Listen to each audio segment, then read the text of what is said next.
Okay, hello everyone, welcome to this lecture series. और आज है हमारा lecture number 20 of mechanics IIT JAM physics. ठीक है। सो आज के इस लेक्चर के अंदर अपन उसी को कंटिन्यू करेंगे जहाँ पे अपन ने छोड़ा था। हम पढ़ रहे थे रोलिंग एंड ट्रांसलेशन मोशन। ठीक है। सो यहाँ से अपन इसको कंटिन्यू करेंगे।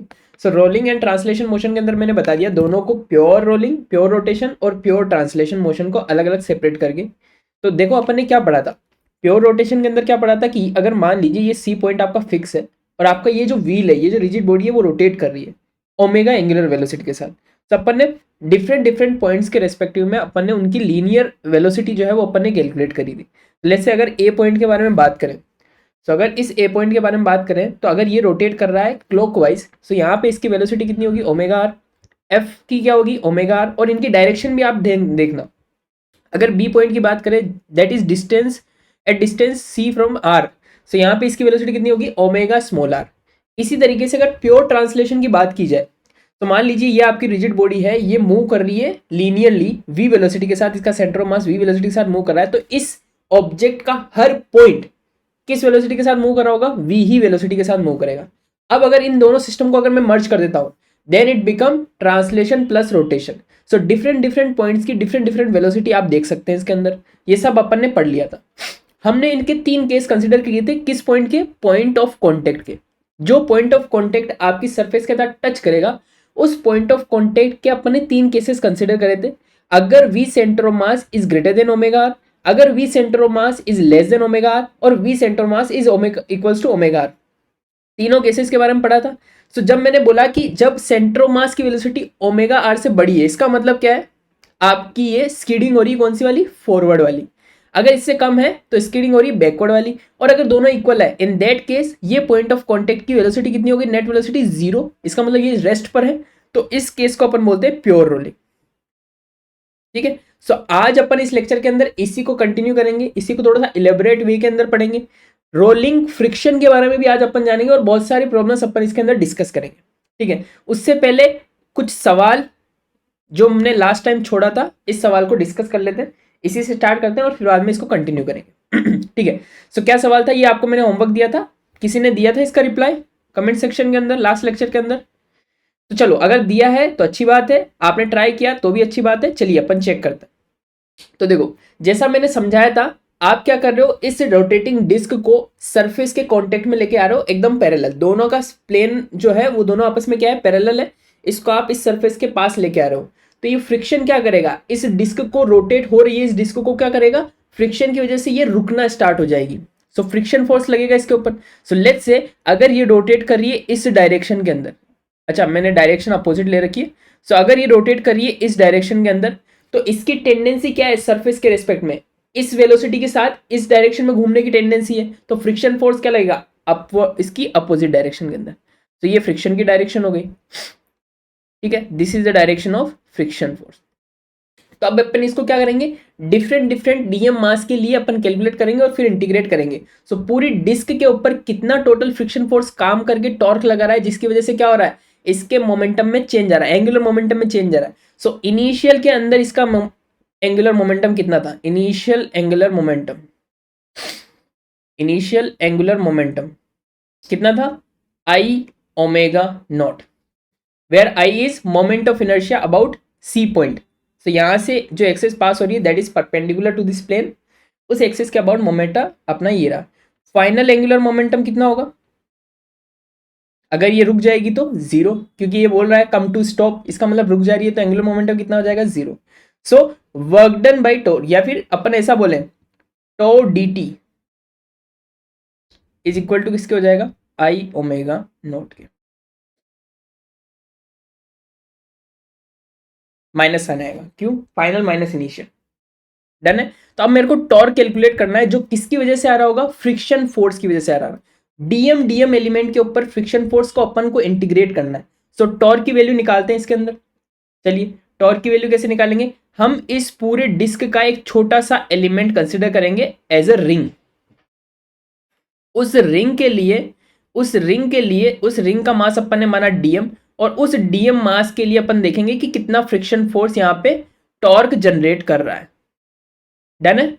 सो यहाँ पे अपन ने क्या किया, एक डी आर थिकनेस की एक रिंग कंसिडर करिए जो कि सेंटर से कितनी डिस्टेंस पे है, आर डिस्टेंस के ऊपर है। तो ये डी आर डिस्टेंस की, डी आर थिकनेस की अपने पर एक रिंग कंसिडर करिए। ठीक है, ये रिंग है आपकी।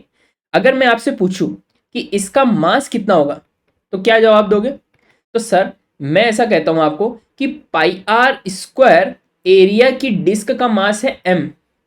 तो अगर यूनिट एरिया की बात करेंगे तो मास कितना होगा, पाई आर स्क्वायर। अगर 2 pi R D R area, मतलब 2 पाई आर तो इसकी सरकमफ्रेंस, इसकी थिकनेस से मल्टीप्लाई कर दूंगा तो ये क्या बन जाएगी, एक एन्युलर डिस्क बन जाएगी। इस एन्युलर डिस्क की बहुत, जिसका जो थिकनेस है वो बहुत कम है, इस एन्युलर डिस्क का मास कितना होगा अपने पास, DM. That would be equal to m upon में pi R square into 2 pi R D R. Pi से पाई कैंसिल, सो यहां से डीएम की वैल्यू मेरे पास कितनी आ गई, 2m upon R square R D R. क्या यहां तक बात क्लियर है? क्यों कर रहे हैं, कैसे कर रहे हैं, सारी चीजें क्लियर रखना। क्यों कर रहे हैं? क्योंकि फ्रिक्शन फोर्स इसके ऊपर एक टॉर्क जनरेट करेगा, उस टॉर्क की वजह से इसके एंगुलर मोमेंटम के अंदर क्या होगा, चेंज होगा। कैसे चेंज होगा, इनिशियल के अंदर आई ओमेगा नोट था, फाइनल के अंदर 0 हो गया। क्लियर? अब सर ये जो फ्रिक्शन फोर्स है वो डीएम डीएम मास के एलिमेंट के ऊपर अलग अलग तरीके से टॉर्क लगा रहा होगा, तो मुझे क्या करना पड़ेगा, इंटीग्रेट करके सारी डिस्क का कैलकुलेट करना है। तो मैं क्या करता हूं, डीएम मास की एक छोटी सी रिंग कंसिडर करता हूं। अच्छा, क्यों किया कंसिडर? क्योंकि जो इस डिस्टेंस के ऊपर लगेगा, इस सेक्शन के ऊपर लगेगा, क्या वही इस सेक्शन के ऊपर भी लगेगा? मैंने पहले क्या बोला कि एक छोटा सा एलिमेंट कंसिडर करो, तो मैं क्या करता, इसको कंसिडर करता। बट मैंने कहा कि भाई ये भी तो आर डिस्टेंस पे है, ये भी तो आर डिस्टेंस पे है, सबकी वेलोसिटी सेम सेम है, तो अगर मैं इसको कंसिडर करूं, इसको कंसिडर करूं तो सबकी सेम रहेगी। तो मैं इस पूरे को ही एक रिंग को कंसिडर कर लिया जिसका डीएम एलिमेंट है और उसके ऊपर कितना फ्रिक्शन फोर्स लग रहा है, उसकी वजह से कितना टॉर्क आ रहा है वो अपन कैलकुलेट कर लेते हैं। फिर उसको क्या करेंगे, 0 से कैपिटल आर तक इंटीग्रेट कर देंगे। डन है? क्या फॉर्मेट समझ में आया कैसे करना है? ठीक है सर। तो यहां पे डीटो अगर मैं बात करूं, डीटो इस छोटी सी रिंग की वजह से एक छोटा सा टॉर्क डीटो, वो कितना होगा, इसकी वजह से नीचे की तरफ ग्रेविटेशनल फोर्स लग रहा होगा, नॉर्मल क्रिएट कर रहा होगा, वो कितना होगा, म्यू डीएमजी, आया ना। और ये टॉर्क लगा रहा होगा इस सी से कितनी डिस्टेंस के ऊपर, आर डिस्टेंस के ऊपर। सो म्यू डीएमजी आर, ये कितना हो गया अपना डी टॉ। इसका मुझे पूरा इंटीग्रेट करना है। सो म्यू जी कांस्टेंट है, बाहर लेके आ गए। डीएम की वैल्यू कितनी है, 2m अपॉन में कैपिटल आर स्क्वायर आर, और ये वाला आर टोटल कितने हो गए, R square D R. Limit कहां से कहां तक, 0 से कैपिटल आर तक। तो क्या हो गया, 2m अपॉन आर स्क्वायर, ये भी कांस्टेंट है, इसको बाहर ले आते हैं, 2m म्यू जी अपॉन में आर स्क्वायर। अच्छा, स्मॉल आर स्क्वायर का इंटीग्रेट करूंगा तो क्या आएगा, R cube by 3। Limit put कर दूंगा तो 0 से आर पे क्या हो जाएगा, R cube by 3। R cube से ये कट गया तो कितना आया, 2 mu M G R upon में 3। This is the net torque that is created by the friction force. Done है?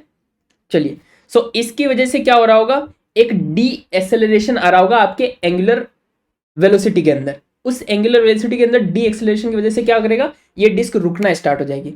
सो इस टॉर्क का कितने टाइम तक लग रहा है, dt टाइम करके अपन को इंटीग्रेट करना है। सो ये आपका टॉर्क हो गया। आपने क्या किया, इंटीग्रेट टॉ dt कितने बराबर है, आइन ओमेगा नोट के बराबर। से यहां से टॉर्क की वैल्यू कितनी आई है, 2 mu M G R, 2 mu M G R upon में 3। dt को इंटीग्रेट करेंगे तो कितना आएगा, t equals to I omega naught. तो यहाँ से टाइम की वैल्यू कितनी आई, 3 आई ओमेगा नॉट अपॉन में 2 mu M G R. Done है? तो इस तरीके से आपको इसको कैलकुलेट करना है। अच्छा सर, यहाँ पे जो नेगेटिव साइन आ रहा था उसका क्या हुआ, आपने नेगेटिव साइन को कैसे कंपनसेट किया? तो देखो, अगर आप इसके रोटेशन की टेंडेंसी कुछ इस तरीके से है, अगर ये इस तरीके से घूम रहा था, समझिएगा, मतलब ये नेगेटिव पॉजिटिव साइन के अंदर कंफ्यूजन होता है। अगर आप ये क्लियर रख रहे हो तो आपको सब चीज़ें समझ में आ रही है, ठीक है। तो अगर ये यहाँ पे घूम रहा है, इसकी घूमने की टेंडेंसी इधर है, तो फ्रिक्शन फोर्स इसके ऊपर किधर लगेगा, इस डायरेक्शन के अंदर। तो यहां पे ये फोर्स लग रहा है F, घूम ये इस तरीके से रही है।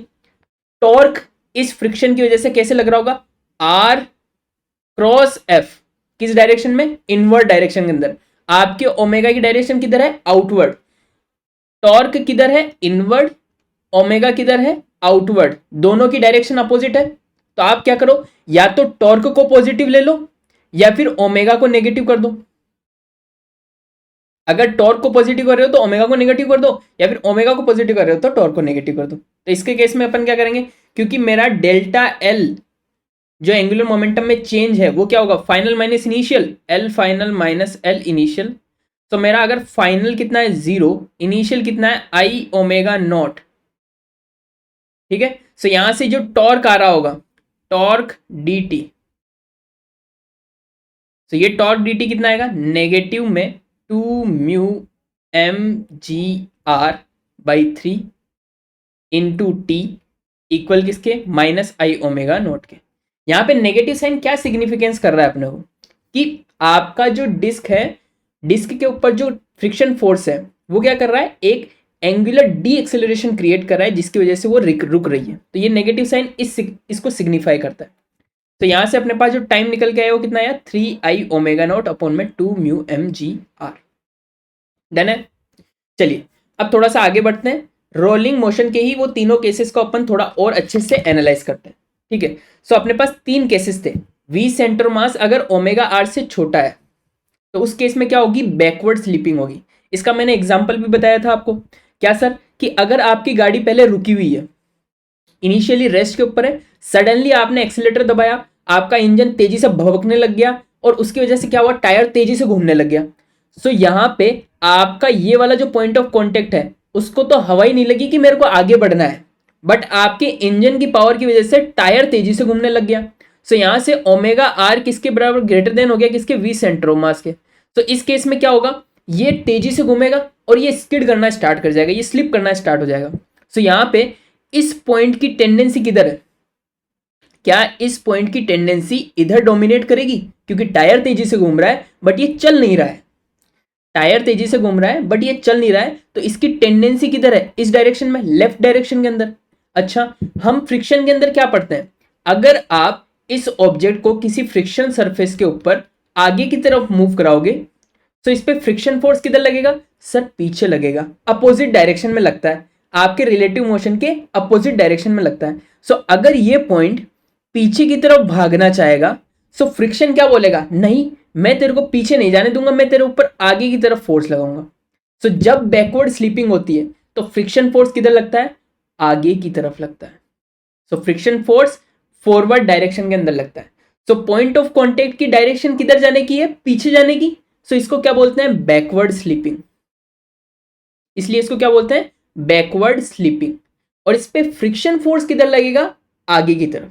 देखिए ये छोटी छोटी चीज आपको ध्यान रखनी है क्योंकि इसी के ऊपर अभी आगे सवाल करेंगे अपन। ठीक है, ये छोटा सा सेक्शन में पढ़ा रहा हूं ना, इसके ऊपर different different kind of questions बनेंगे और सारे TIFR जेस लेवल के हैं। ठीक है, तो एक भी अगर यहाँ पे पॉइंट मिस हुआ तो वहां पे फिर हवा नहीं लगने वाली। ठीक है, एक और केस कंसिडर करते हैं, क्या सर, अगर सेंटर ऑफ मास की वेलोसिटी ओमेगा आर से बड़ी है, इसका क्या मतलब है, अगर आपकी गाड़ी चल रही है आराम से 120 130 के ऊपर, सडनली आपने ब्रेक लगाना स्टार्ट किया, सो होगा क्या, टायर की स्पीड धीरे हो जाएगी, टायर की स्पीड धीरे हो जाएगी, बट गाड़ी तो तेजी से चल रही है ना, उसका इनर्शिया तो उसको भगाए रखेगा, उसका इनर्शिया तो उसको भगाए रखेगा। तो हो क्या रहा है, आपके यहाँ पे जो पॉइंट ऑफ कॉन्टेक्ट है जो सड़क से जुड़ा हुआ है, उस पॉइंट ऑफ कॉन्टेक्ट को अगर मैं ध्यान से देखूं तो उस पॉइंट की अगर बात करें तो ओमेगा आर कम हो गया, बट इसके आगे जाने की टेंडेंसी अभी भी बनी हुई है। इसका मतलब क्या है, सेंटर ऑफ मास की वेलोसिटी ओमेगा आर से बड़ी, तो भाई यहां पे इस पॉइंट की नेट टेंडेंसी अगर मैं पूछूं तो वो नेट टेंडेंसी कौन डोमिनेट करा के ले जाएगा, centre of mass, V centre of mass. So इसकी टेंडेंसी आगे जाने की, फ्रिक्शन फोर्स इसके ऊपर किधर लगेगा, पीछे की तरफ। सो जाने की टेंडेंसी आगे, तो इसको क्या बोलेंगे, फॉरवर्ड स्लीपिंग। इसको क्या बोलेंगे, फॉरवर्ड स्लीपिंग। और इस पे फ्रिक्शन फोर्स किधर लगेगा, बैकवर्ड डायरेक्शन के अंदर। ठीक है, डन है। देखिए अभी इनके सारे केसेस कंसिडर होंगे। देखो मैं थोड़ा सा एग्जांपल देता हूँ। अगर मान लीजिए आपने इस बॉल के ऊपर एफ फोर्स लगाया और ये सरफेस के ऊपर है, आपसे अगर मैं पूछूं कि इसके ऊपर फ्रिक्शन फोर्स किस डायरेक्शन में लगेगा, तो आप क्या जवाब देंगे? सर एफ फोर्स है तो ये इसको मूव कराने की कोशिश करेगा, आगे मूव कराने की कोशिश करेगा, तो यहां पे इसकी टेंडेंसी क्या होगी कि सर इसको रोकूं, तो इस पे फ्रिक्शन फोर्स किधर लगेगा? एफ डायरेक्शन, पीछे की तरफ। दूसरा केस, अगर ये मान लीजिए ये आपका स्फीयर है, इस पे v वेलोसिटी के साथ आपने आगे छोड़ दिया इसको, सो इस पॉइंट की टेंडेंसी किधर? आगे की तरफ जाने की। इस पॉइंट की टेंडेंसी भी किधर? आगे की तरफ जाने की। इस पॉइंट की टेंडेंसी भी किधर? आगे की तरफ जाने की। अगेन यहां पे इस पॉइंट को ये आगे नहीं जाने देगा फ्रिक्शन, और पीछे लगेगा, तो यहां पे फ्रिक्शन फोर्स की डायरेक्शन किधर? एफ, पीछे की तरफ। ठीक है। अगर ये रोटेट कर रहा है, रोटेट करते हुए ऑब्जेक्ट को आपने रोटेट कर रहा है व्हील, इसको जल्दी से आपने नीचे की तरफ छोड़ दिया, तो इस पॉइंट को अगर आप देखें तो इस पॉइंट की टेंडेंसी किधर? पीछे की तरफ जाने की। सो फ्रिक्शन फोर्स किधर लगेगा इसके ऊपर? आगे की तरफ। तो इस तरीके से डिफरेंट डिफरेंट केसेस होंगे, और वहां पे अपन को फ्रिक्शन फोर्स निकाल के, उसकी डायरेक्शन निकाल के, फोर्स इक्वेशन लिख के, टॉर्क इक्वेशन लिख के सॉल्व करना पड़ेगा। ठीक है, चलिए आगे बढ़ते हैं। अब केस कंसिडर करते हैं अपना important, that is rolling. So rolling के अंदर क्या होगा? आपका सेंटर ऑफ मास की वेलोसिटी और ओमेगा आर दोनों आपस में क्या होंगे? बराबर होंगे। सो पॉइंट ऑफ कॉन्टेक्ट को अगर देखा जाए, अगर ये वाली वेलोसिटी के बराबर होगी, तो नेट वेलोसिटी कितनी होगी इसकी? Zero, that means rest. इसी को ही बोलते हैं अपन प्योर रोलिंग। इसको क्या बोलते हैं? Pure rolling. सो यहां पे जो velocity of point of contact होती है वो कितनी होती है? जीरो। अब सर अगर इस पॉइंट ऑफ कांटेक्ट की वेलोसिटी, अब बहुत सारी चीजें बताऊंगा मैं आपको, तो थोड़ा सा ध्यान से सुनिएगा। अगर इस पॉइंट ऑफ कांटेक्ट की वेलोसिटी जीरो है, इसका मतलब फ्रिक्शन को पता ही नहीं चलेगा कि मेरे को लगना किधर है, तो फ्रिक्शन क्या हो जाएगा? बावड़ा। तो यहां पे फ्रिक्शन कितना लगेगा? जीरो। बट सर अगर ऐसा है, तो अगर कोई ऑब्जेक्ट को मैंने प्योर रोलिंग करा दिया, अगर मेरी गाड़ी मैंने किसी भी कैलिब्रेशन के साथ, कुछ कैलिब्रेशन के साथ प्योर रोलिंग करा दी, तो इसका मतलब तो उस पर फ्रिक्शन फोर्स लगेगा ही नहीं। इसका मतलब तो मेरी गाड़ी हमेशा चलती रहेगी। सर ऐसा हो गया तो मजा आ जाएगा, पेट्रोल के पैसे भी बच जाएंगे।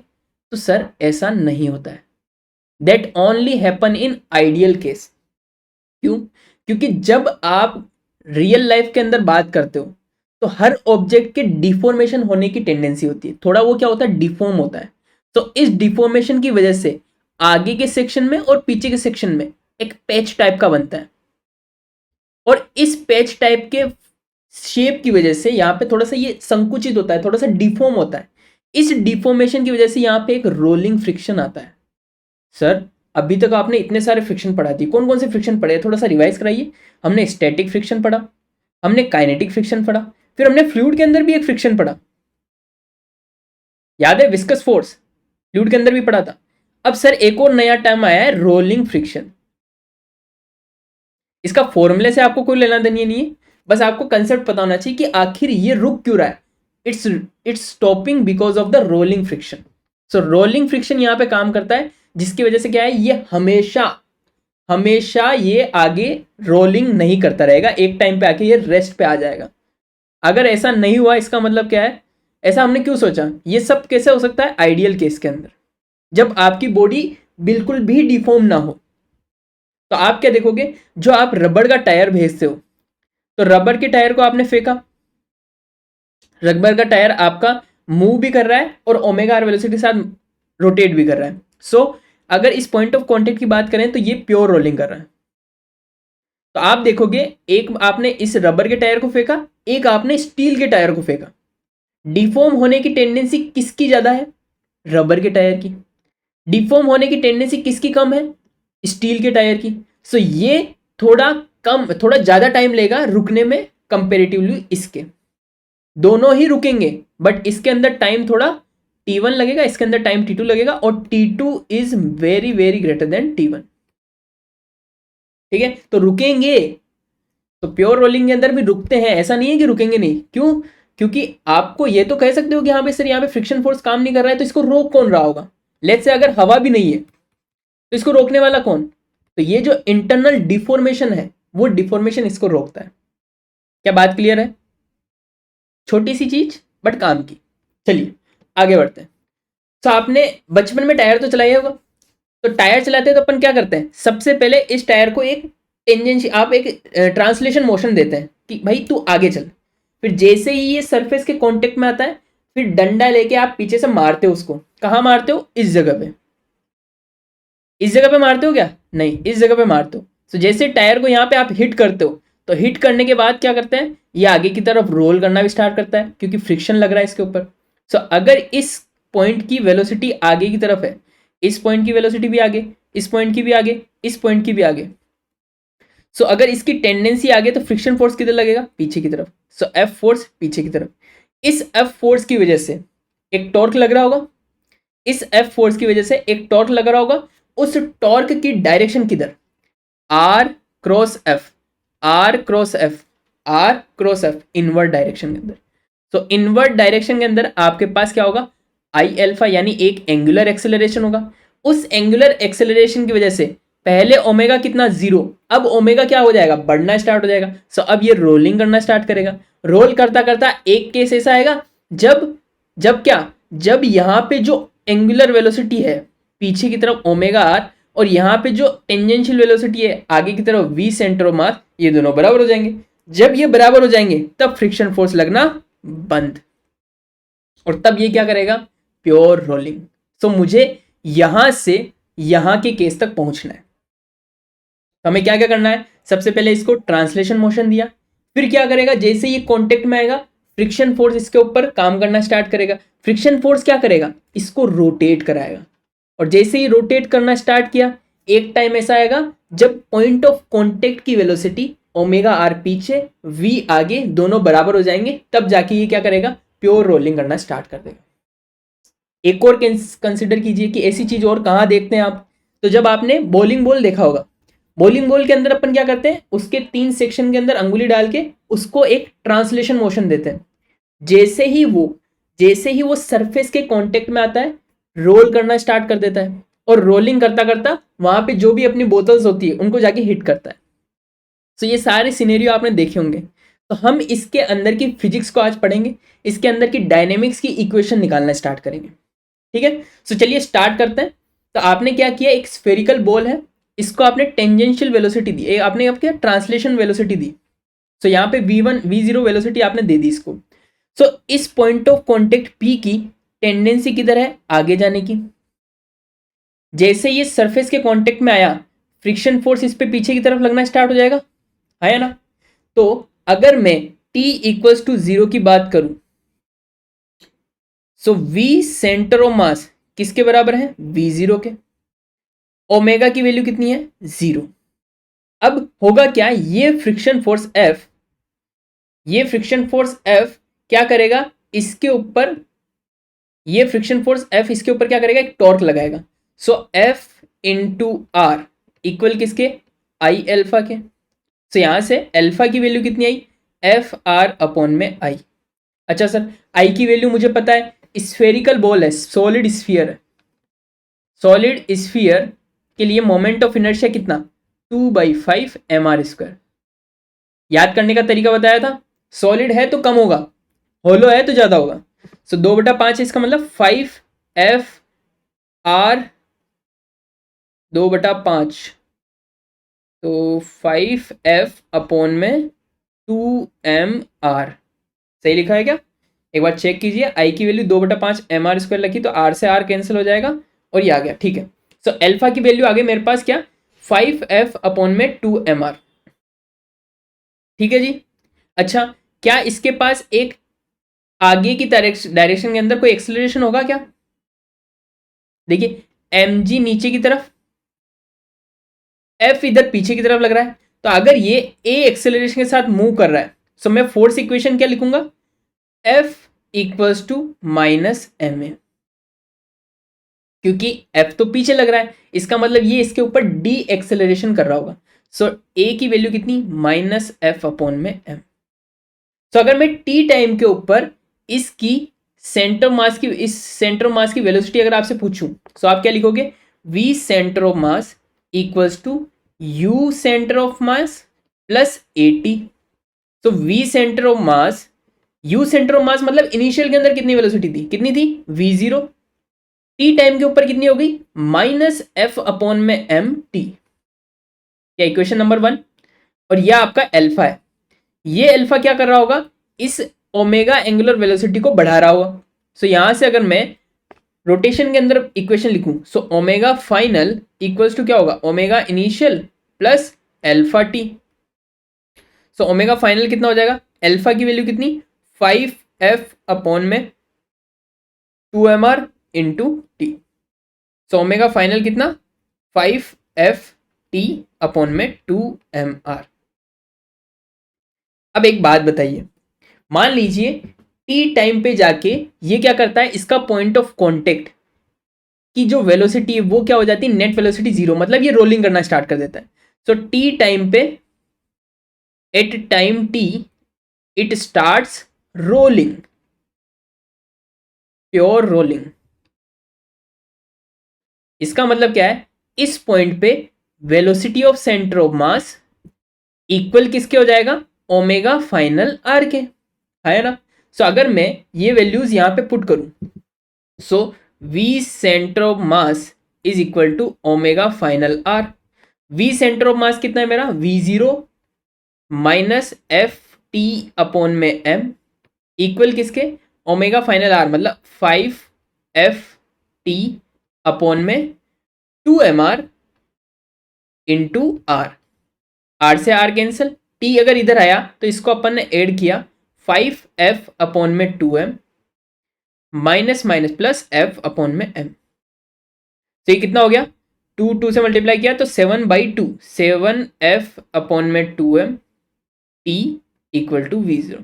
सो टाइम कितना आया, t इक्वल टू आ गया मेरे पास 2mv0 अपॉन में 7f।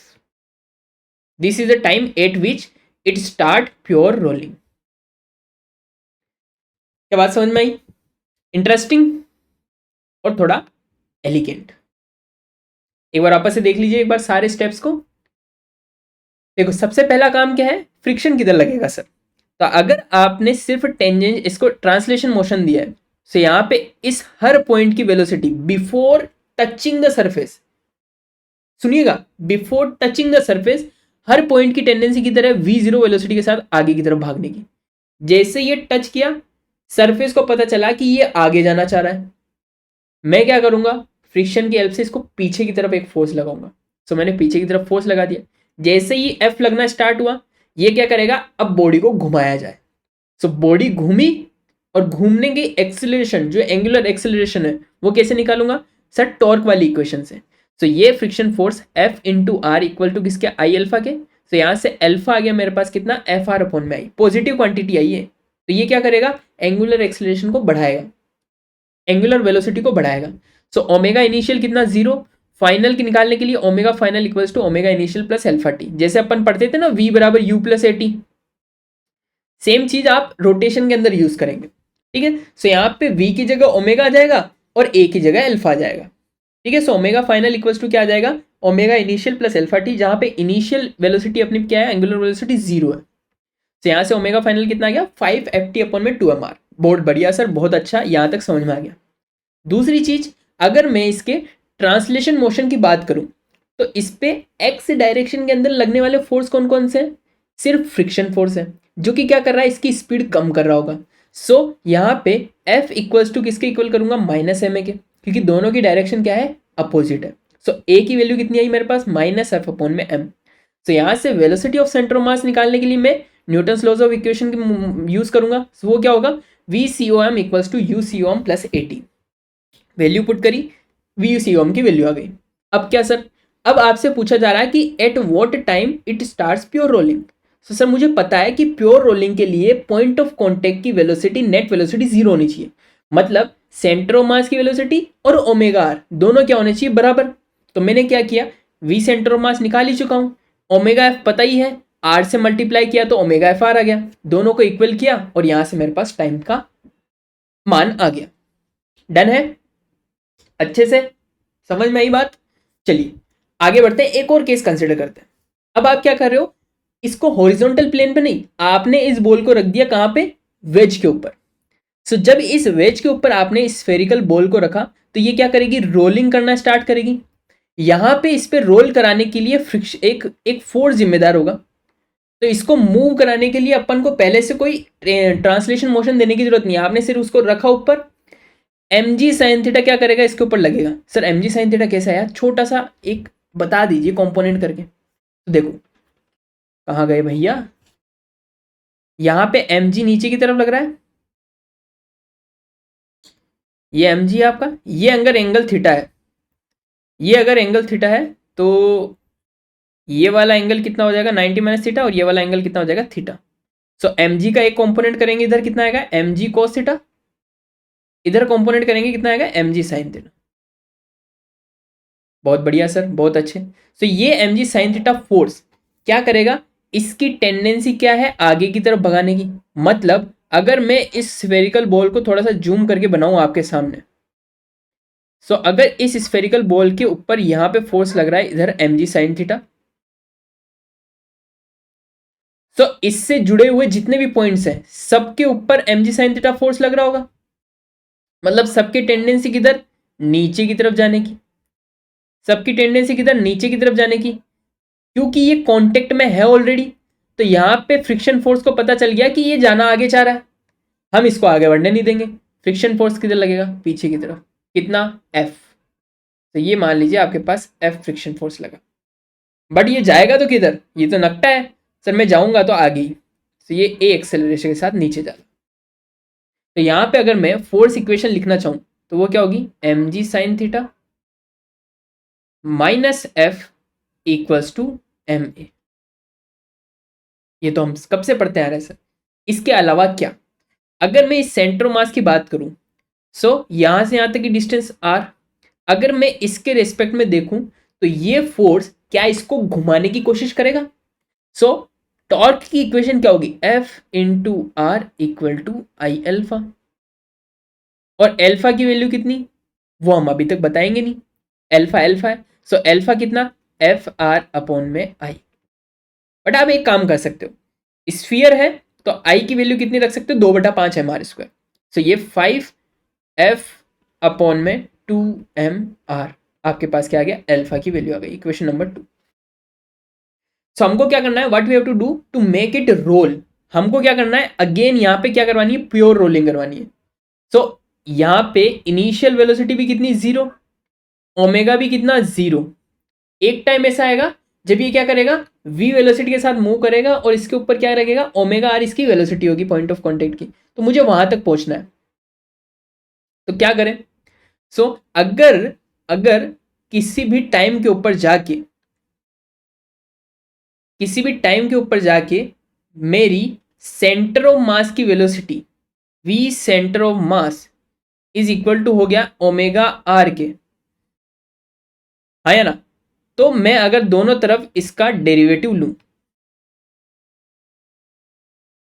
तो ये क्या चीज है, ये मेरा एक्सेलरेशन ऑफ सेंटर ऑफ मास है। ये क्या चीज है, R D omega by D T alpha है। सो अगर मेरा acceleration of centre of mass are alpha के बराबर है, इन दैट केस मेरा ऑब्जेक्ट क्या करेगा, प्योर रोलिंग करेगा, है ना। अगर मैं यहाँ पे एल्फा की वैल्यू ए अपॉन में आर पुट करूं, सो मेरा एल्फा ए अपॉन में आर यहाँ से अगर मैं पुट करूं इस इक्वेशन के अंदर, सो यहाँ पे alpha equals to A upon R आ गया। तो इसका मतलब एल ए कितना आ गया मेरे पास, 5f अपॉन में 2m आ गया, 5f अपॉन में 2m आ गया। Alpha equals to A upon R put किया, आर से आर कैंसिल हो गया, 5f अपॉन में 2m आ गया। इस इक्वेशन को इसमें पुट करो, सो यहाँ से मेरे पास एल ए आपके पास आ चुका है, और आपके पास एक इक्वेशन क्या है, M G sine theta minus F equals to M A. आपने क्या किया, आपने क्या किया, एफ को एस एस टीज रखा, ए की वैल्यू आपने पुट करी कितनी, 5f अपॉन में 2m, ये f इधर आया तो M G sine theta, m से m कैंसिल, 5f अपॉन में 2 प्लस f कितना हो गया, 7f अपॉन में 2।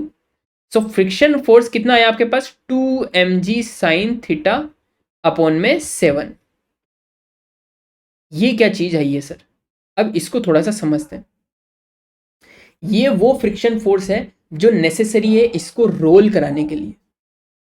जनरली अगर इसके फ्रिक्शन फोर्स की बात की जाए तो वो क्या होता है, म्यू एन होता है। तो अगर इस पे फ्रिक्शन फोर्स की बात करूं तो एफ क्या होगा, म्यू एन होगा, और एन हमारा क्या है, एम जी कॉस थीटा। तो mu M G cos theta. Pure rolling के लिए, प्योर रोलिंग के लिए एफ की वैल्यू कितनी होनी चाहिए, 2/7 एम जी साइन थीटा। सो अगर आपका friction force F greater than और इक्वल है किसके, 2/7 एम जी साइन थीटा के, इन दैट केस आपका वेज के ऊपर रखा हुआ स्फीयर रोल करेगा। कैसा रोल करेगा, प्योर रोलिंग वाला रोल करेगा। बात समझ में आई। सो एफ की वैल्यू जो कि हमारी क्या होती है, mu M G cos theta should be greater than and equal किसके, 2/7 एम जी साइन थीटा के। अगर ऐसा नहीं हुआ, इन दैट केस आपका स्फीयर प्योर रोलिंग नहीं कर सकता। ठीक है। सो अगर मैं एम जी से एम जी उड़ा दूं तो यहां से मेरा टेन थीटा कितना आया, अपना म्यू कितना आया, म्यू आ गया greater than equal 2/7 tan theta. So this is the condition for friction coefficient, कि आपकी वेज के सरफेस का फ्रिक्शन कोफिशिएंट कितना होना चाहिए।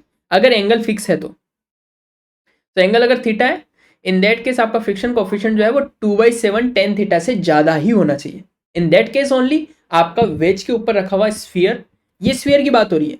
अगर यहाँ पे कुछ सिलेंडर होता, होलो स्फीयर होता, तो ये म्यू की वैल्यू डिफरेंट डिफरेंट आती। तो ये बहुत ही अलग चीज है ना, बहुत ही मजेदार चीज है कि आप डिफरेंट डिफरेंट ऑब्जेक्ट रख रहे हो, डिफरेंट डिफरेंट ऑब्जेक्ट के लिए डिफरेंट डिफरेंट फ्रिक्शन फोर्स की जरूरत पड़ रही है। अगर आपको सेम फिनोमिना देखना है, मुझे क्या देखना है, प्योर रोलिंग, तो मुझे डिफरेंट डिफरेंट फ्रिक्शन की जरूरत पड़ रही है। इसके लिए फ्रिक्शन फोर्स डिफरेंट डिफरेंट तरीके से काम कर रहा है। तो ये कितना अलग चीज है। तो आप सेम ऑब्जेक्ट को रख रहे हो जिसका मास सेम है बट उसका शेप अलग है। एक का क्या है, सॉलिड स्फीयर है, एक का होलो स्फीयर है, एक का सिलेंडर है, बट मास सबका सेम है। तो आप तीनों के लिए डिफरेंट डिफरेंट फ्रिक्शन फोर्स देखोगे। This is really amazing thing, right. So ये आप अलग अलग ऑब्जेक्ट के लिए कंसिडर करके आप केस निकाल सकते हो कि म्यू की वैल्यू क्या क्या रहनी चाहिए। सो म्यू वन फॉर मान लीजिए सॉलिड स्फीयर, म्यू टू की condition for hollow sphere, mu three की condition for ring as well, आप निकाल सकते हो।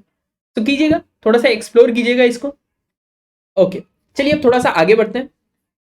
ये सवाल आप घर पे कीजिएगा। क्या है, consider a sphere of mass M and radius R, it is hit by a cue, मतलब कोई ऑब्जेक्ट है, इसको किसी ऑब्जेक्ट के साथ हिट किया जाता है। Here we have to find the height at which it should be hit so that it should start rolling. So मैं एक बार डायग्राम बना के समझा देता हूं, ये आपके होमवर्क के लिए है ना। सवाल क्या है कि आपका एक सॉलिड स्फीयर है, इस सॉलिड स्फीयर को आपने रखा हुआ है, इसकी रेडियस आर है, इसके सेंटर से एच हाइट के ऊपर यहां पे आपने एक क्यू या फिर कोई कंकर या फिर कुछ भी ऑब्जेक्ट है वो फेंका, ये हिट किया यहां पे। इस हिट की वजह से ये रोलिंग करना स्टार्ट करेगा। तो आपसे पूछा है at what height H, find the height H at which it should be hit so that it should start rolling. So इस एम मास आर रेडियस के स्फीयर को आपको रोल कराना है। इस हाइट के ऊपर आपने इसको हिट किया है, तो आपको ये कंसिडर करना है कि ये हाइट कितनी होनी चाहिए। अगर आपने इसको सेंटर पे मारा तो क्या होगा, क्या ये रोल करेगा, नहीं, ये सिर्फ क्या करेगा, ट्रांसलेशन मोशन करेगा। अगर नीचे मारा तो क्या होगा, इसके नीचे मारने से, इसके नीचे मारने के इसकी टेंडेंसी कैसी होगी, इस तरीके से रोटेट करने की, एंटी क्लॉकवाइज रोटेट करने की होगी। अगर ये एंटी क्लॉकवाइज रोटेट किया तो देखने ध्यान से, इस पॉइंट के ऊपर ओमेगा आर वेलोसिटी इधर, ट्रांसलेशन मोशन की वेलोसिटी भी आगे, क्या ये कभी रोलिंग कर पाएगा, नहीं। तो इसको हिट कहां करवाना पड़ेगा, एच हाइट ऊपर, सेंटर से एच हाइट ऊपर। अगर ये यहां पे हिट करा तो हिट करने की वजह से इसकी टेंडेंसी कैसी, ऐसे घूमने की, क्योंकि शॉर्ट टाइम के लिए यहां पे एफ डी टी लगेगा, एक इंपल्स लगेगा। इस इंपल्स की वजह से ये क्या करेगा, इस डायरेक्शन में रोल करेगा। रोल करेगा तो इस पॉइंट की टेंडेंसी ओमेगा आर पीछे, ट्रांसलेशन मोशन आगे, v बराबर ओमेगा आर, किसकी कंडीशन है, प्योर रोलिंग की, और ये मुझे चाहिए। तो मुझे कहाँ हिट करना पड़ेगा, ऊपर h हाइट के ऊपर। ठीक है, ट्राई कीजिएगा, नेक्स्ट लेक्चर के अंदर अपन इसको डिस्कस भी करेंगे। चलिए थोड़ा सा आगे बढ़ते हैं, एक अच्छा सा सवाल करते हैं। उससे पहले थोड़ा सा मोमेंट ऑफ इनर्शिया आपका रिवाइज करा देता हूँ। सो मोमेंट ऑफ इनर्शिया का एक सवाल है अपने पास, ये रहा। क्या है सवाल सर? एक एच शेप की आइडेंटिकल रोड से आपने एक एच शेप बनाया है। ठीक है, एक रोड ये रही, एक रोड ये रही और एक रोड ये रही। 3 रोड्स है, तीनों को आपने बाइंडिंग कर दी और बाइंडिंग करके आपने एच का शेप बनाया। कोई एच नाम से है यहाँ पे? ये आपके लिए ये रोड आपके लिए ये। ठीक है, आपको क्या करना है, इस एच शेप के किसी एक रोड के अबाउट आपने इसको रोटेट कराया, तो रोटेट कराया तो इसके अबाउट क्या होगा, मोमेंट ऑफ इनर्शिया होगा, वो आपको कैलकुलेट करना है। तो कैसे करेंगे सर? तो मैंने बताया था कि ये रोड अगर इसी के अबाउट मोमेंट ऑफ इनर्शिया निकालेंगे तो इस ए रोड का तो मोमेंट ऑफ इनर्शिया कितना हो जाएगा, 0। बी रोड का मोमेंट ऑफ इनर्शिया अगर यहां से माने तो एज के रेस्पेक्ट में अपन ने 2 केस कंसिडर करे थे, याद है किसी को? लास्ट लेक्चर के अंदर अपन ने 2 केस कंसिडर किए थे कि अगर आप अपनी रोड को सेंटर के अबाउट घुमाते हैं या फिर एज के अबाउट घुमाते हैं, तो सेंटर के अबाउट घुमाते हैं तो मोमेंट ऑफ इनर्शिया कितना आता है, ml²/12, और एच के अबाउट घुमाते हैं तो मोमेंट ऑफ इनर्शिया कितना आता है, ml²/3। अगर कोई भूल भी जाए तो फटाफट से इंटीग्रेट करके निकाल सकता है। कैसे सर? जैसे मैं भूल गया हूं तो मैंने क्या किया, डीएम का सेक्शन लिया। आई क्या होता है, इंटीग्रेशन dm x²। तो यहाँ से यहाँ तक की डिस्टेंस कितनी, x। तो यहाँ से कितना हो जाएगा, dm x²। dm क्या होगा, m/l dx x²। x² का इंटीग्रेशन करूंगा x³/3, तो यहाँ से कितना आ जाएगा, ml²/3। सिंपल। ठीक है, अगर कोई भूल भी जाता है, कंफ्यूज हो जाता है, फटाफट से इंटीग्रेट करके कंफर्म कर लेना। आपको प्रूफ इसीलिए बताए जा रहे हैं ताकि आप कंफ्यूज ना हो। ठीक है, ओके सर। तो यहां से इस बी का आई टोटल क्या होगा, IA plus IB plus IC। सो ए का moment of inertia A axis के अबाउट कितना हो जाएगा, 0। बी का ए पॉइंट के अबाउट मोमेंट ऑफ इनर्शिया कितना होगा, ml²/3। अब आती है बात मेन सी की। अगर इसके सेंटर ऑफ मास से पास होने वाली एक्सिस ये है तो इसके अबाउट मोमेंट ऑफ इनर्शिया कितना, 0। बट ये ऑब्जेक्ट इस एक्सिस से कितना डिस्टेंस के ऊपर है, L डिस्टेंस के ऊपर है। क्या पैरेलल एक्सिस थ्योरम लगा दूं? सो पैरेलल एक्सिस थ्योरम से IC मेरा कितना आएगा, I centre of mass plus इस सेंटर ऑफ मास की कितनी डिस्टेंस है एक्सिस ऑफ रोटेशन से, सर वो तो है L, तो यहां पे ऐड क्या करूंगा, ml²। Again I centre of मास इसी की एक्सिस के about 0 plus ml²। So IC की वैल्यू कितनी, ml², यहां पे ऐड कर दूं। सो I टोटल इस H का A एक्सिस के अबाउट मोमेंट ऑफ इनर्शिया मेरे पास आया 4ml²/3। ये है ए पार्ट सिर्फ। ठीक है, सो यहां पे आपने पूछा फाइंड आई, तो आपने क्या निकाला आंसर, 4/3 ml²। दूसरा पार्ट थोड़ा और इंटरेस्टिंग है। दूसरे पार्ट में आपसे पूछा जाता है if it is at horizontal, मतलब ये जो सेक्शन है इस सेक्शन से आपने इसको हिंज कर रखा है और इस सेक्शन से अगर आपने हिंज कर दिया इसको तो ये फिक्स हो गया। ये वाला जो पलड़ा है, ये वाला पलड़ा फ्री है, ये वाला पलड़ा फ्री है। तो ये आप ऐसे कंसिडर कर सकते हो, मेरे पास कोई चश्मा है, चश्मा तो है, तो इसको कैसे मैं बता सकता हूँ, मेरे पास कोई और ऑब्जेक्ट नहीं है। अच्छा 1 मिनट दीजिए, हमारे पास पेनों की कमी नहीं है। ओके देखिएगा, तो ये आपका एच है, दिस इज योर एच। इस एच को ऐसे रख रखा है, ये वाली एक्सिस मेरी रोटेशन वाली एक्सिस है। ठीक है, अगर आपने इन सबको फिक्स कर दिया तो जैसे ही इसको आपने हॉरिजॉन्टल प्लेन पे रखा, मेरा राइट हैंड वाला साइड, ये वाला साइड अगर मैं छोड़ दूंगा तो ये क्या करेगा, ऐसे मूव करता हुआ नीचे जाएगा, ये ऐसे मूव करता हुआ नीचे जाएगा। आपसे क्या पूछा है, फाइंड इट्स, क्या पूछा है, find it horizontal and release and then what would be the omega. Okay, so जब ये रोटेट करता हुआ नीचे जाएगा तो ओमेगा कितना होगा, एंगुलर वेलोसिटी क्या होगी, आपसे ये पूछा है। तो कैसे करेंगे, देखो जब ये रोटेट करेगा तो आप एनर्जी कंजर्वेशन से भी इसको कर सकते हो, थोड़ा सा आसान रहेगा। तो देखिएगा और सीखिएगा। अगर मैं इसको इस तरीके से ड्रॉ करूं, एक रोड ये, ठीक है, ये एक रोड, बी वाली रोड सही बन गई, और ये आपकी सी वाली रोड, ठीक है, ऐसा फ्रंट व्यू देख रहे हैं ना। और ये वाला सेक्शन है जहां से आपने इसको हिंज कर दिया। इस पॉइंट का सेंटर ऑफ मास यहाँ पे, इस पॉइंट का सेंटर ऑफ मास यहाँ पे, ठीक है। तो यहाँ पे इस पे mg लग रहा है, यहाँ पे इस पे mg लग रहा है, और ये तो फिक्स है। तो होगा क्या, जब आपने इसको छोड़ा, रिलीज किया, तो ये रोड कैसे आ गई अब इस तरीके से, और ये वाला रोड का सी वाला हिस्सा यहाँ पे आ गया, ठीक है। अगर ये दोनों के बीच में ज़्यादा डिफरेंस नहीं है, सेम ही है, तो अगर यहाँ से यहाँ तक की बात करूँ तो ये L है, यहाँ से यहाँ तक की बात करूँ तो ये L/2 है। तो यहाँ से यहाँ तक की बात करूँगा तो ये L/2 है, और यहाँ से यहाँ तक की बात करूँगा तो ये L।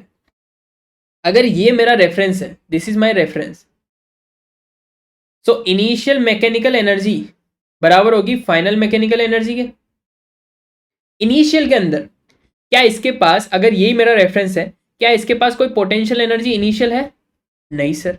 क्या इसके पास कोई काइनेटिक एनर्जी इनिशियल है? नहीं सर।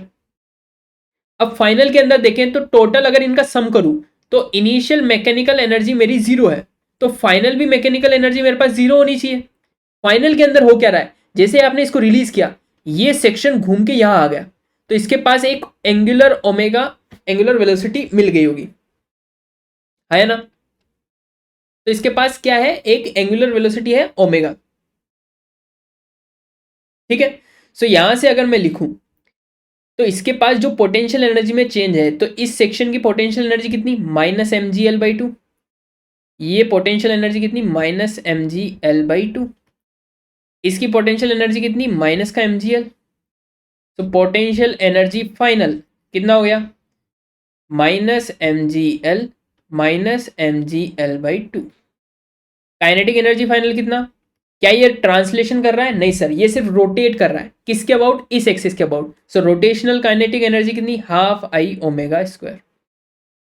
और आई कौन सा, इस एक्सिस के अबाउट मोमेंट ऑफ इनर्शिया, जो अभी अपन ने ए सेक्शन में निकाला 4/3 ml²। क्या इसको बराबर कर दूंगा? सो आपने जब मैकेनिकल एनर्जी वाला फॉर्मूला लगाया, so m initial equal to m final, ये तो जीरो। फाइनल के अंदर भी potential energy final plus kinetic energy final. Potential energy final में आपके पास आया माइनस का mgl, -3 या 2 प्लस ½ I⍵²। तो यहां से अगर ये माइनस माइनस ऊपर गए, इधर से गए, तो 3mgl/2 बराबर किसके, 1/2। आई की वैल्यू आपके पास आई है कितनी, 4/3 ml², 4/3 ml² ओमेगा²। तो m से m उड़ा दो, l से l उड़ा दो, और कुछ उड़ रहा है क्या? नहीं सर। 3 से 3 उधर गया तो 9, नीचे गया तो 2 से 2 कैंसिल, नीचे गया तो 4, और g/l बराबर किसके, ओमेगा के। तो ओमेगा कितना आ गया, 3/2 √g/l।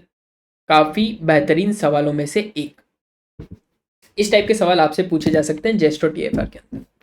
जेम में भी पूछे जा सकते हैं, जेम के लेवल का भी सवाल है वैसे। इतना कोई रॉकेट साइंस थी नहीं इसके अंदर, इतना सोचना नहीं था, सिर्फ एनर्जी कंजर्वेशन ही तो था। ये आपको 11th-12th में सिखाया जाता है, ठीक है। तो एक और अच्छा सवाल आपकी नज़रों में, एक बार देख लीजिए, लिख लीजिए अच्छे से। IC निकालना थोड़ा सा बस आपको ये वाला सिखाना था, क्योंकि ये वाला कभी मैंने बताया नहीं, इस तरीके से भी कोई पूछ सकता है, तो इसलिए ये वाला सवाल करवाना थोड़ा सा इंपॉर्टेंट था। डन है जी, बढ़ चले आगे, देखते हैं एक और कोई अच्छा सा सवाल है क्या हमारे पास। चलिए पीछे चलते हैं, बैकवर्ड डायरेक्शन में है। ये करें अभी पहले, या फिर इससे पहले वाले सवाल कर लें? चलो उससे पहले मैं आपको ठीक है, ये वाला सवाल कर लेते हैं। फिर एक टॉपिक है छोटा सा एंगुलर मोमेंटम वाला, जो मैंने बताया था आपको कि एक नया फॉर्मूला आपको बता दूंगा, जनरल फॉर्मूला। उस जनरल फॉर्मूला को याद करना एंगुलर मोमेंटम का, आप कहीं पे नहीं अटकोगे। उससे पहले एक सवाल कर लेते हैं। A thin rod hangs from a ceiling by means of two inextensible cords, ठीक है। Mass of the rod is m and length is 12। So ये आपके पास एक रोड है जिसका मास m है, जिसकी लेंथ 12 है। Rod is held at an angle of theta from the horizontal. So अगर मैं हॉरिजॉन्टल बनाऊं तो ये आपका हॉरिजॉन्टल है, यहां से एंगल कितना है, theta. Well and good. If the string at right hand side breaks, मतलब ये वाली जो स्ट्रिंग है वो क्या हो जाती है, ब्रेक हो जाती है, मतलब टूट जाती है। तो जैसे ये टूटेगी तो क्या होगा, ये वाला रोड है वो रोटेट करके नीचे की तरफ लटकना स्टार्ट हो जाएगी, ठीक है। आपसे क्या पूछा है, determine the instantaneous angular acceleration of road. जैसे ही ये कटा तुरंत उसी के बाद इसका इंस्टेंटेनियस एंगुलर एक्सेलरेशन यानी अल्फा कितना होगा, आपसे ये पूछा जा रहा है। कैसे करेंगे सर, तो आप क्या करो, पहली चीज इसका फ्री बॉडी डायग्राम बनाओ। सो हमने क्या किया, इस रोड को वापस से बनाया। इस रोड के ऊपर आखिर कौन कौन से फोर्सेस काम कर रहे हैं सर, आप तो ये बताएंगे हम तो, और फिर सवाल करेंगे आगे। तो देखो इसके सेंटर पे लग रहा होगा नीचे mg। यहां पे तो टेंशन अब कितना हो गया, 0, क्योंकि इसको तो काट चुके हो आप। लेकिन ये वाली रोड के अंदर टेंशन होगा T, है ना। टोटल फोर्सेस ये रहे, वेल एंड गुड। तो यहां पे अगर मैं बात करूं इंस्टेंटेनियस, ठीक है। सो यहां पे इंस्टेंटेनियस की अगर मैं बात करूं तो टेंशन T की वजह से T माइनस, अच्छा नीचे की तरफ जाएगा। सो नीचे की तरफ जाएगा तो अगर मैं A एक्सेलरेशन मानूं इसका AY नीचे, तो होगा क्या, mg minus T equals to MAY, right. एक इक्वेशन ये हो गई। दूसरी, अगर इसी पे मैं बैठ के इसको रोटेट करवाऊं, करवा सकते हैं क्या, तो अगर मैं यहां पे बैठ के इसको रोटेट कराऊं तो इसके अबाउट मोमेंट ऑफ इनर्शिया मुझे पता है ml²/12। सो यहां पे टी टेंशन इसको रोटेट करवाने वाला काम करेगा। सो टी इंटू L/2 इक्वल किसके, आई एल्फा के। So T into L/2 equals to I कितना, आई कितना अपने पास ml²/12 into alpha. So alpha कितना आ गया, एल से एल कैंसल, 6T अपॉन में ml, ठीक है जी। अब यहां से अभी तक अपने पास एक और चीज चाहिए। अच्छा एक मिनट, ये 12 लेंथ का है तो यहाँ पे L आएगा, है ना। तो ये 12 ही आएगा, ये 2 नहीं आएगा यहाँ पे, है ना, क्योंकि 12 लेंथ है ना। तो यहाँ से यहाँ तक की डिस्टेंस कितनी, L। Okay sir. सो ये कितना हो गया, 12T अपॉन में ml। बहुत बढ़िया, बहुत अच्छा, बहुत सुंदर सर। इसके बाद में अपने को इंस्टेंटेनियस एंगुलर एक्सेलरेशन निकालना है। तो अब यहाँ पे आप क्या करो, mg minus T equals to MAY, इस इक्वेशन की हेल्प से अपन इसको सोल्व करेंगे। बट चलिए इसकी वैल्यू यहाँ पे पुट करते हैं, और कोई हिंट नहीं दिख रहा है इसके अंदर।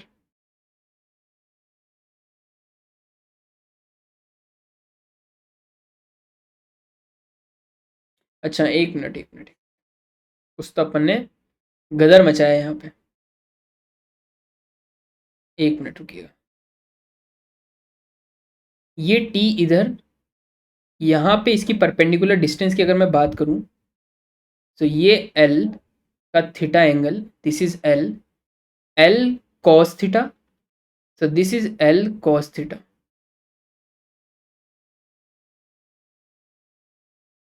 so mg minus T equals to MAY, और इसके अबाउट अगर बात की जाए so T into L cos theta. ये क्यों आ रहा है सर, कि R क्रॉस F, मतलब ये R और ये F, ये वाला जो एंगल है, या आप इसको इस तरीके से भी देख सकते हो, F इंटू आर परपेंडिकुलर। तो ये वाली R परपेंडिकुलर मतलब ये थीटा, L cos थीटा, तो ये वाली डिस्टेंस कितनी है, L cos थीटा। तो ये किसके बराबर है, आई एल्फा के, ML²/12 इंटू एल्फा के। तो एल्फा कितना आ गया आपके पास, 12T अपॉन में 12T cos थीटा अपॉन में ML।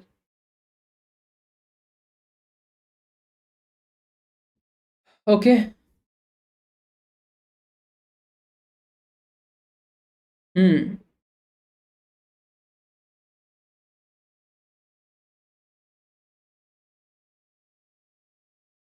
इससे कुछ इंफॉर्मेटिव निकल नहीं रही है इंफॉर्मेशन, इसके आगे कैसे करें, देखते हैं।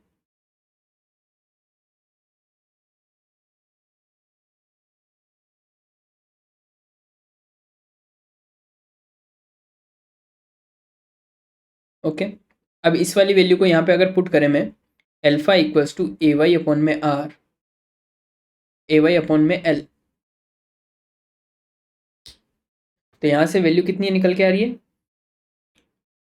एम जी माइनस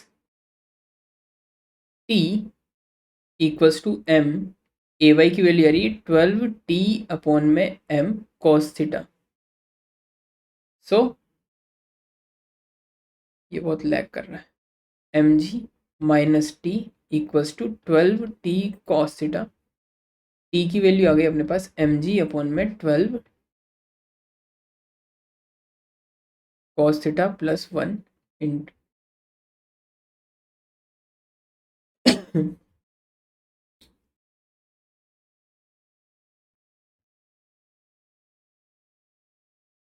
ठीक है। और अगर एंगुलर एक्सेलरेशन पूछा है तो यहाँ से टी की वैल्यू वापस पुट कर देते हैं इसमें, तो अल्फा कितना आ गया 12 कॉस थीटा अपॉन में एम एल इंटू टी की वैल्यू पुट करी तो M G 12 cos theta plus में 1, एम से एम कैंसिल हो गया, 12 जी कॉस थीटा अपॉन में L bracket 1 plus 12 cos theta.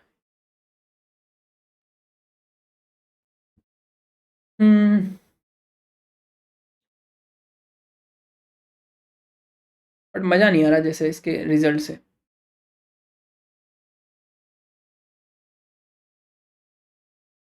इस तरीके से ये ओमेगा एंगुलर वेलोसिटी के साथ मूव कर रहा है अगर,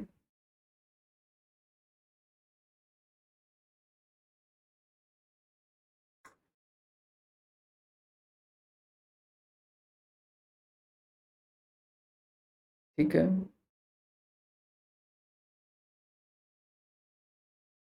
चलिए एक और अप्रोच लगाते हैं।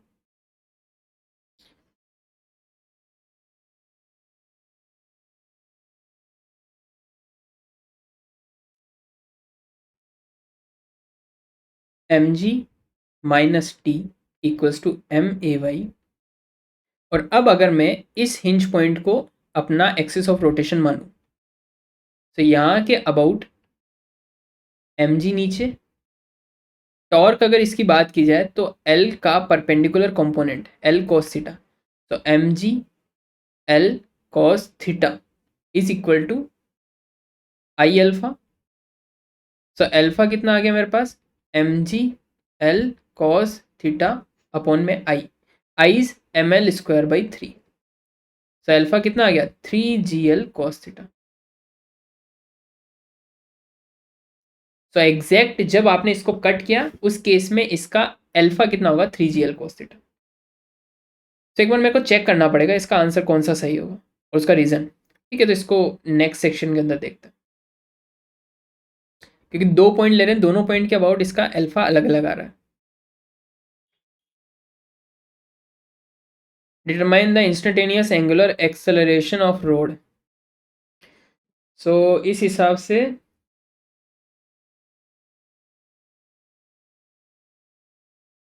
तो यही सही लग रहा है, M G L cos theta equals to I M L square by 3 GL cos theta.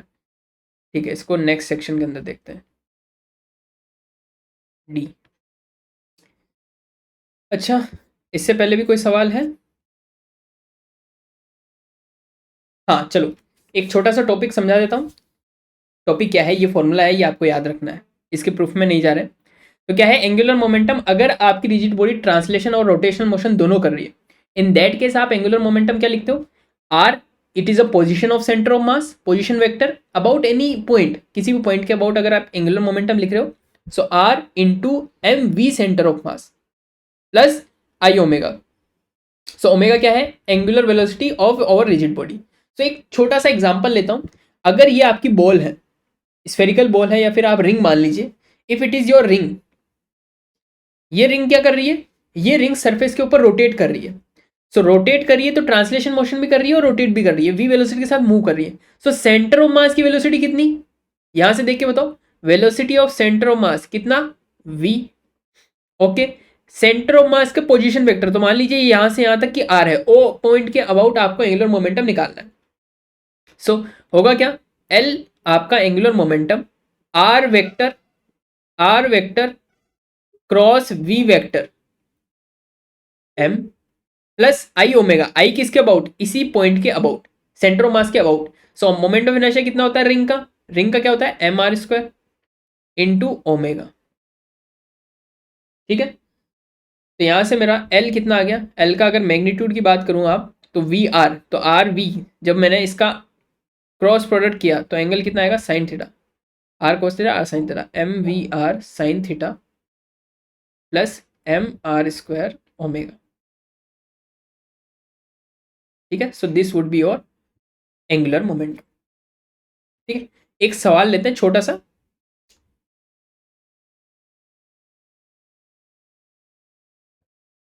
समय तो समाप्त हो गया। देखिए, एक छोटा सा सवाल है, ये वाला आप होमवर्क कीजिएगा, ये वाला छोटा सा सवाल है, ये थोड़ा सा आ सकता है एग्जाम के अंदर, थोड़ा सा इंपॉर्टेंट है, तो समझा देता हूँ। Two cylinder of radius r1 and r2 having moment of inertia i1 and i2 about their respective axis. ठीक है, सो ये दो सिलेंडर है। ठीक है, तो इस तरीके से मान सकते हो, ये पेंसिल है और ये आपको बड़ा वाला पेन है, तो ये दो सिलेंडर है, ये दोनों सिलेंडर की रेडियस और एंगुलर वेलोसिटी आपको दे रखी है, और इनका मोमेंट ऑफ इनर्शिया भी दे रखा है i1 i2 initially of the cylinder. ये क्या कर रहे हैं, एक रोटेट कर रहा है एंटी क्लॉकवाइज, एक रोटेट कर रहा है क्लॉकवाइज। ठीक है, ये रोटेटिंग सिलेंडर को आप क्या कर रहे हो, रोटेट करा रहे हो डिफरेंट एंगुलर वेलोसिटी के साथ, डिफरेंट मोमेंट ऑफ इनर्शिया के साथ, और कॉन्टेक्ट में लेके आते हो। तो जैसे इनको कॉन्टेक्ट में लाएंगे तो पहले क्या होगा, इनके अंदर थोड़ा सा फ्रिक्शन फोर्स लगेगा, फ्रिक्शन फोर्स लगने के बाद धीरे धीरे क्या होंगे, ये दोनों सेम एंगुलर वेलोसिटी के साथ मूव करना स्टार्ट कर देंगे। विकान से सेम बट इनके जो टच करने वाला पॉइंट होगा उनकी लीनियर वेलोसिटी सेम होगी। तो क्या सर, एक बार सवाल रीड आउट करते हैं। The cylinder are moved each other to touch again and keeping the axis parallel. The cylinder first slips over each other, पहले एक दूसरे के ऊपर स्लिप करेंगे, फिर कॉन्टेक्ट में आएंगे, but slipping finally ceases due to friction between them. उनके बीच में फ्रिक्शन लगेगा जिसकी वजह से क्या होंगे, फाइनली वो सेम स्पीड के साथ आ जाएंगे। कौन सी स्पीड, लीनियर स्पीड, जो कॉन्टेक्ट वाली स्पीड होगी ना वो लीनियर स्पीड होगी। Find the angular speed of cylinder after the sleeping case. तो फाइनल के अंदर इनकी दोनों की एंगुलर स्पीड क्या क्या हो जाएगी ये आपसे पूछिए। सो ओमेगा फाइनल, ओमेगा 1 फाइनल और ओमेगा 2 फाइनल आपसे पूछा जा रहा है। तो एक बार दिमाग लगाइएगा कैसे करेंगे इस सवाल को, फिर अपन नेक्स्ट सेशन के अंदर इसको डिस्कस करेंगे। ठीक है, अभी तक अपन सारी चीजें पढ़ चुके हैं, बस एडवांस मोमेंट ऑफ इनर्शिया थोड़ा सा बचा है। सो वैसे जैम के लेवल का अपन कर चुके हैं पूरा मैकेनिक्स। नेक्स्ट सेशन के अंदर अगर आप इजाज़त देते हैं तो एक और सेशन ले लेते हैं रिजिड बॉडी का, जिसके अंदर मैं थोड़ा सा एडवांस मोमेंट ऑफ इनर्शिया की कुछ चीज़ें बता दूंगा और कुछ सवाल अपन कर लेंगे। ठीक है, सो नेक्स्ट सेशन के अंदर कंप्लीट अपना रिजिड बॉडी कंप्लीट हो जाएगा, उसके बाद अपन स्टार्ट कर सकते हैं एडवांस क्लासिकल मैकेनिक्स। ठीक है, तो 3 से 4 लेक्चर के अंदर उसको भी कंप्लीट करके हम मैकेनिक्स को इसको रैप अप करके क्वांटम मैकेनिक्स स्टार्ट कर देंगे। ठीक है, तो ये वाला सवाल और ये वाला सवाल एक बार आप देखिएगा। इस वाले सवाल को मैं वापस आपसे नेक्स्ट सेशन के अंदर मुलाकात करूंगा, इस सेशन को लेके, इस सवाल को लेके। कहाँ गया वो कटिंग वाला ना, इसके अंदर कौन सा एंगुलर एक्सेलरेशन किसके अबाउट पूछा है इसके बारे में बात करेंगे, क्योंकि अगर इसके सेंटर ऑफ मास के अबाउट पूछेगा तो अपन इसको सॉल्व नहीं कर पा रहे हैं। अगर इस एज के अबाउट पूछें तो इस एज के अबाउट तो सिंपली 3GL कोसेट आ रहा है। ठीक है, तो इसको वापस से चेक करके अपन देखेंगे। चलिए मिलते हैं आपसे। Thank you so much for joining the session. See you, टाटा, बाय बाय।